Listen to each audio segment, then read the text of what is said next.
8 de la tarde y a esta hora quiero saludar a Carolina Gamboa. Ella es coach de sueño, mindfulness e inteligencia emocional, speaker y autora de diferentes libros. Y hoy quiero hablar con ella porque vamos a hablar sobre el impacto de la alimentación en el sueño. Carolina, bienvenida a Salud y Algo Más. Hola, es un gusto estar con ustedes de nuevo, Carolina, Camila, oyentes. Me encanta saludarles. Mire, Carolina, que si algo sabemos aquí en Salud y Algo Más es que la alimentación repercute en absolutamente todo nuestro cuerpo, en todas las funciones que nuestro cuerpo tiene día a día. Pero, ¿qué tanto afecta el buen descanso lo que comemos durante un día? Maravillosa pregunta. Y esto tiene que ver con cómo funcionamos como sistema. Y esto empiezo por acá, Carolina, porque a veces, y Camila, porque a veces se nos olvida que como sistema todo está íntimamente interconectado. La ciencia lo que nos señala es que cuando nosotros no dormimos bien, lo natural es que nuestro cerebro se sienta cansado y decida solicitar más fuentes energéticas para mantenerse alerta. Entonces, últimamente han surgido una serie de estudios, como ustedes lo decían al inicio, que están corroborando esta hipótesis de que la obesidad está asociada con un mal dormir. Pero la relación simple para que los oyentes lo entendamos es que cuando el cerebro se siente cansado, se pide glucosa, que es su fuente principal de energía. Así que en la noche, si estamos despiertos, por supuesto, no nos va a dar ganas de comernos una ensalada, sino que vamos a buscar fuentes calóricas y fuentes que se conviertan rápidamente en glucosa para poder le dar al cerebro ese boost o ese empujón energético que necesita porque está permaneciendo despierto. Entonces, por supuesto, si nosotros no dormimos con la calidad y cantidad necesarias, lo que vamos a ver no solamente es un impacto en esa respuesta hormonal que muchas veces nos lleva a sentir más hambre. Eso es lo que ocurre con los hombres cuando no duermen bien. Van a sentir mayor hambre, y en el caso de las mujeres lo que podemos sentir es una escasez de saciedad, es decir, no nos llenamos rápidamente. Esos son las dos, llamémoslo, síntomas principales de cómo el sueño puede estar afectando la manera como nos alimentamos durante el día e incluso durante la noche. Claro, muchas veces uno escucha ciertos alimentos o ciertos productos y le voy a dar un ejemplo de unos. Por ejemplo, dicen que el café, si uno se lo toma después de las 2 de la tarde, va a permanecer como una luciérnaga, o sea, despierto como una lámpara, pero en realidad hay personas a las que no les afecta. Se dice eso del café, se dice también eso, por ejemplo, de la taurina, se dice lo mismo de la moringa, se dice lo mismo de la matcha. Quiero saber si en realidad estas bebidas de alguna manera nos pueden afectar nuestro sueño, o si hay un mito en estas afirmaciones. Gracias. Y mira que en el tema del café, además porque los colombianos tomamos mucho café y yo sé que muchos nos están oyendo fuera de Colombia, la realidad es que la cafeína puede permanecer en nuestro cuerpo más de 12 horas. Por supuesto, dependiendo de nuestra genética, podemos ser más resistentes o menos resistentes a la cafeína, pero lo que sí ha demostrado la ciencia es que cuando nosotros bebemos café, por ejemplo, 6 horas, 4 horas, 2 horas antes de ir a la cama, la cafeína va a permanecer con nosotros, y lo que va a hacer no necesariamente no nos va a dejar ir a dormir. A algunos nos pasa, a otras personas no, quienes son más resistentes, pero sí se va a ver muy afectada la calidad de nuestro sueño. Y esto, ¿por qué ocurre? Resulta que todos los seres humanos a lo largo del día acumulamos un aminoácido que se llama la adenosina, y es el sueño el único que es capaz de diluir ese químico que se acumula en el cerebro y que nos lleva a dormir. Resulta que cuando tomamos cafeína en cualquier producto, por ejemplo las bebidas energéticas o el té, que muchas veces tiene teína y que produce esos mismos efectos, lo que termina ocurriendo es que no se diluye la adenosina, porque realmente el café lo que hace es bloquear esos receptores en el cerebro. Entonces nos vamos a mantener mucho más alerta, vamos a tener un sueño mucho más ligero, y puede pasar que a la mañana siguiente nos despertemos con ganas de tomarnos un café, porque o si no, no nos sentimos despiertos. Entonces, acá hay una señal muy importante. Si usted como oyente se toma ese cafecito antes de ir a la cama, pero se despierta y no es persona hasta no tomarse un café, eso es una señal de que quizás la cafeína está afectando su dormir. Ahora, puede pasar con otro tipo de bebidas, por supuesto, dependiendo nuevamente de cómo nosotros genéticamente las estemos aceptando o rechazando. Carolina, ¿qué otros alimentos podrían afectar nuestro sueño? ¿Qué otra cosa deberíamos evitar nosotros antes de dormir, además del café? Ya usted decía, el café puede que lo deje dormir, pero puede que no descanse igual. Absolutamente. Y hay un mito muy grande alrededor del alcohol, porque todos hemos estado en ese lugar donde nos tomamos una cerveza, unas copas de vino y de pronto sentimos que es más fácil quedarnos dormidos. Pues en efecto, el alcohol lo que nos produce es ese impulso para ir a dormir, esa sedación que hace que nos vayamos rápidamente a la cama, pero lo que termina sucediendo es que esos efectos del alcohol van a hacer que nuestro sueño sea supremamente ligero. ¿Eso qué quiere decir? Que nos vamos a despertar varias veces en las noches y esos ciclos del sueño que se tienen que completar cada 90 minutos se van a ver interrumpidos. Entonces, ese sueño profundo que se da antes de la 1 de la mañana y que es el que ayuda a que nuestro sistema se recupere, que nuestro sistema inmunológico realmente funcione de forma óptima, no va a ocurrir. Entonces vamos a vernos limitados en esa capacidad de sentirnos recuperados y gran parte del famoso guayabo que sentimos al otro día tiene que ver con esa falta de recuperación que tenemos en nuestro sueño profundo. Ese es un ejemplo, por ejemplo, el alcohol, pero también hay otros alimentos que nos afectan de forma grave. Están las grasas saturadas, están esas dietas que son bajas en fibra, son llamémoslo, alimentos o dietas que van a contribuir a que no tengamos un sueño de óptima calidad. Pero no solamente estamos hablando del tipo de alimento, también es importante tener en cuenta el momento y la cantidad del alimento que tomamos.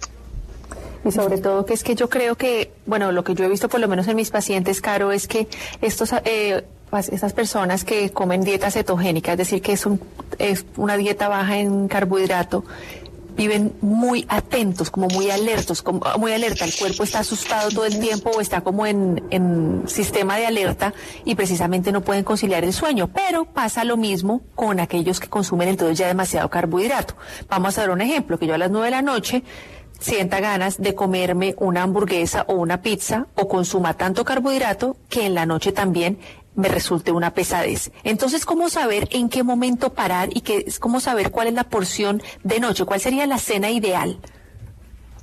Pues mira, hay bastantes estudios que nos hablan de las cenas ideales, pero yo quisiera ofrecerles una, que es la cena mediterránea o la comida mediterránea. Mucho se ha hablado de esta dieta, pero lo fantástico es que nos ayuda a comer muchos vegetales que son fundamentales como nutrientes que activan la melatonina, la serotonina, que son también y nos ayudan para dormir mejor. Entonces, los vegetales, pero también esas grasas y esas carnes que son ricas en omega 3. Entonces, estamos hablando de salmón, estamos hablando de trucha, estamos hablando también incluso de alimentos que nos ayudan a que nuestros músculos se relajen y entren en esos estados ideales para que podamos conciliar el sueño y dormir profundamente a lo largo de la noche. Entonces, si yo tuviera que elegir algún menú, yo elegiría el menú de la dieta mediterránea. Importante tener en cuenta que debemos guardar un tiempo entre nuestra última comida e ir a la cama, porque nuestro cuerpo necesita hacer la digestión, y entendiendo que el cerebro es el órgano de nuestro cuerpo que más requiere de energía y se activa a lo largo de nuestro sueño cuando compite por energía con el estómago, pues vamos a ver esos procesos que se surten en nuestro cerebro pues limitados. Y adicionalmente es importante tener en cuenta ese tiempo, porque muchos de nosotros podemos sufrir de reflujo.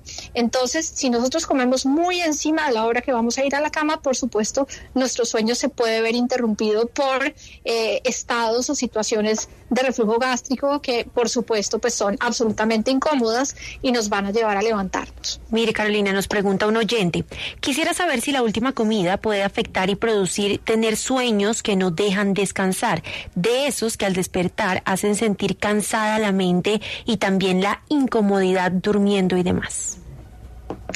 Gracias por esa pregunta. Y lo que puedo responderle al oyente es que esto quizás es más un mito que una realidad, porque no hay estudios que actualmente nos permitan validar esa hipótesis o esto que plantea la oyente. De hecho, los seres humanos recordamos o no tenemos la capacidad de recordar nuestros sueños. El 95% de los sueños no los recordamos precisamente porque nos despertamos en los momentos en que estamos en la fase del sueño profundo.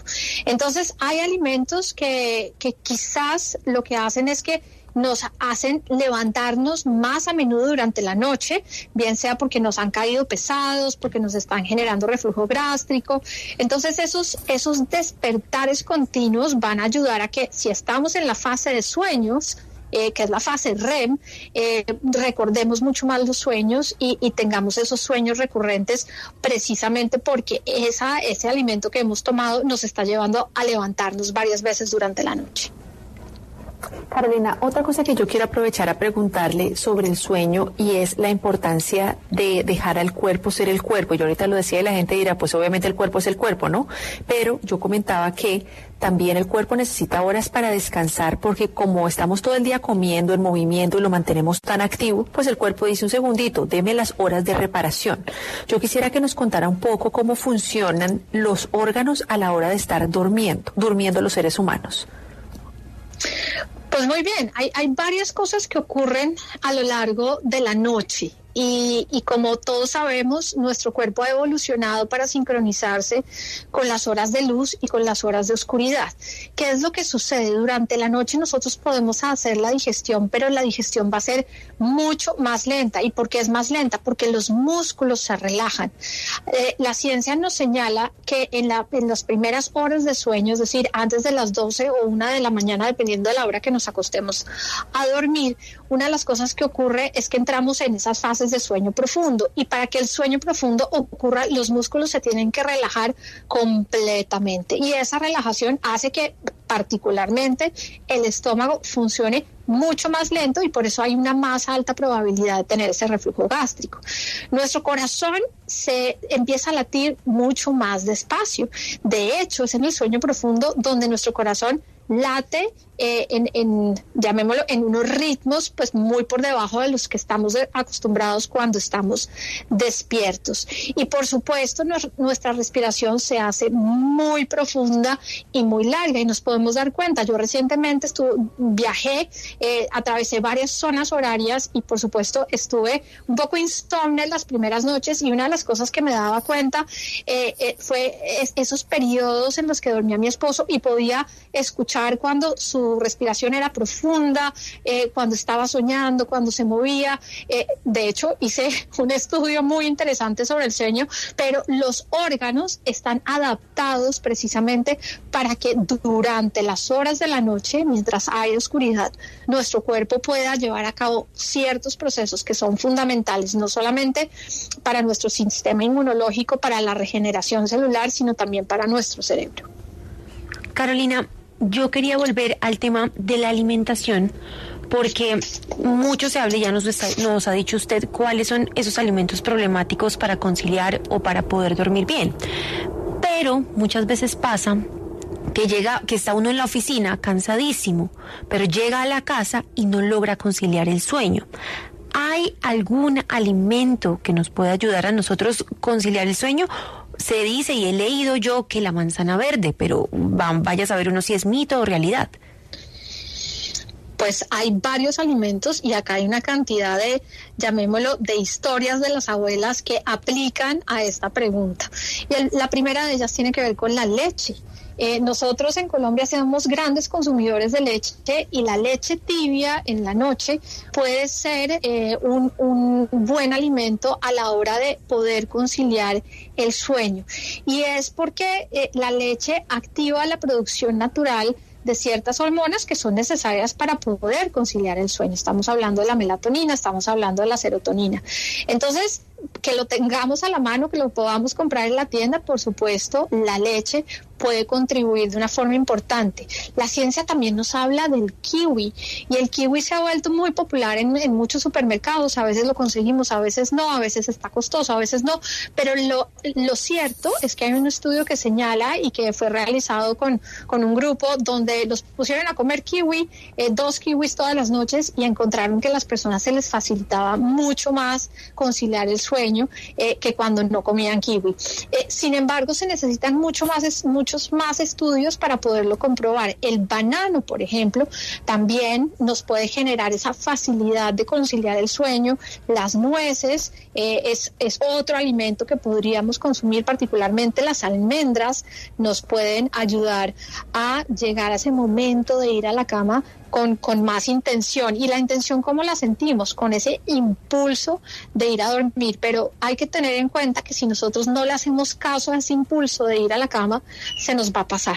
Y el siguiente impulso lo vamos a encontrar quizás 3 o 4 horas después. Entonces, importante hacer conciencia del alimento, pero también importante hacer conciencia de cuando ese alimento tiene un efecto y sentimos ese impulso de ir a la cama.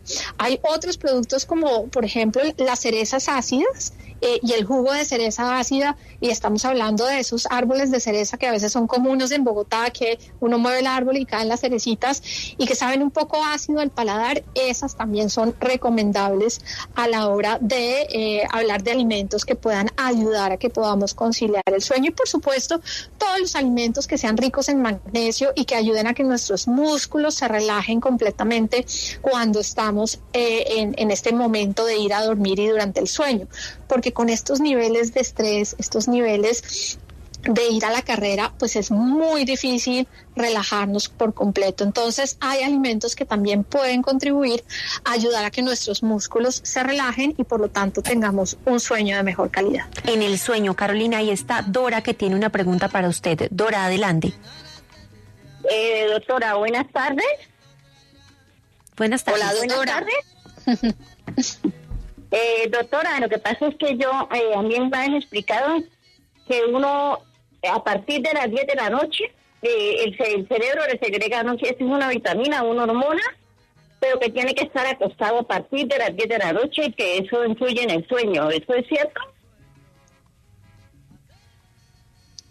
Dora, me encantaría saber cuál es, pero lo que le puedo decir es que no es solamente una hormona.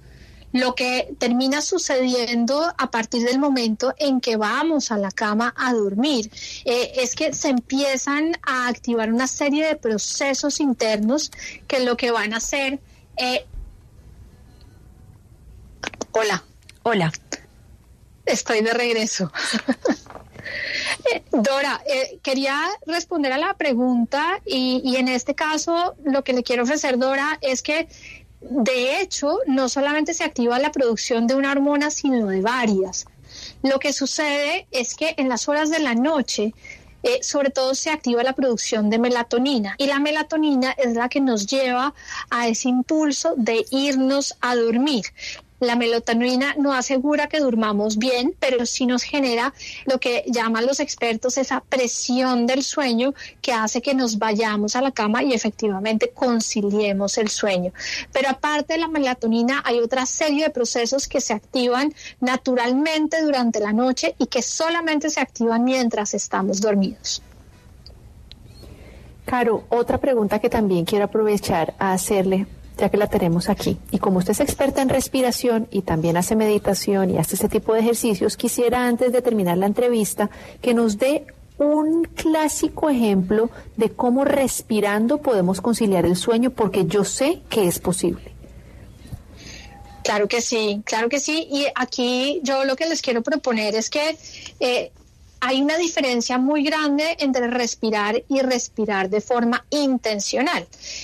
Y la respiración con intención no es otra cosa sino darnos cuenta de cómo el aire entra a nuestro cuerpo, recorre nuestro cuerpo, las pausas entre la inhalación y la exhalación y cómo el aire deja nuestro cuerpo.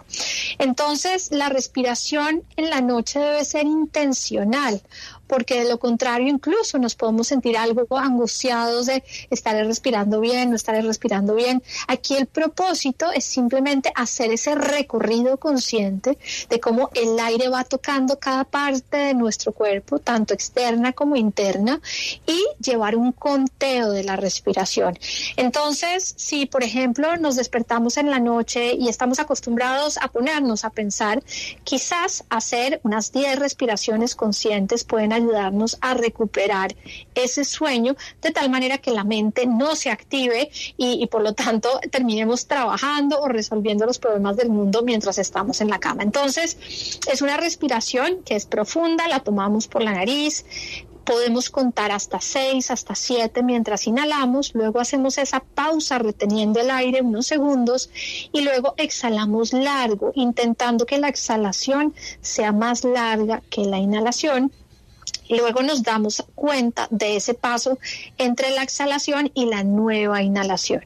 Para muchas personas puede ser útil ponerse la mano en el abdomen o en el pecho, porque muchos de nosotros nos conectamos más con ese sentir, no solamente el sentir del aire en nuestro cuerpo, sino en ese movimiento de nuestro abdomen o de nuestro pecho. Entonces podemos ponernos la mano en el corazón, que es muy efectiva porque de hecho ponernos la mano en el corazón activa la producción de oxitocina. Entonces, cuando nosotros inhalamos de esa forma y exhalamos de esa forma varias veces, podemos incluso recuperar nuestro sueño. Aquí la clave es no dejarnos llevar rápidamente por los pensamientos, sino que nos mantengamos concentrados y enfocados en este movimiento de la respiración a través de nuestro cuerpo.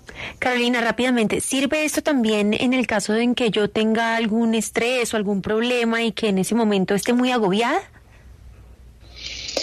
Funciona y puedo decir que he estado en ese lugar varias veces en la vida e incluso muchísimas noches. Lo más importante, por ejemplo, cuando estamos experimentando situaciones de estrés, de ansiedad, es que las hagamos conscientes y quizás nos levantemos unos segundos y dejar esos estreses y esas angustias en un papel. El diario no solamente sirve para escribir sobre los sueños, sirve para entregar aquellas cosas que nos cuesta trabajo soltar o que queremos controlar pero no están en nuestras manos. Entonces yo puedo dejar en el papel, yo puedo escribir, incluso puedo escribir lo primero que se venga a mi mente, pero en el momento de crear esa distancia y al verlo en perspectiva, siento ese efecto de lo que es soltar, ¿no? Le regalo al papel mis angustias como se las puedo regalar, ¿no? A un ser superior si creo o soy o practico alguna religión. Entonces, dejar en el papel resulta muy efectivo cuando estamos experimentando estrés y ansiedad, y eso lo podemos acompañar de unos ejercicios de respiración o incluso de ejercicios más prolongados, tanto de meditación o de oración, si ese es el caso para los oyentes. Pues Carolina, muchas gracias por acompañarnos hoy en Salud y Algo Más, y por favor recuérdele a todos los oyentes dónde pueden encontrarla.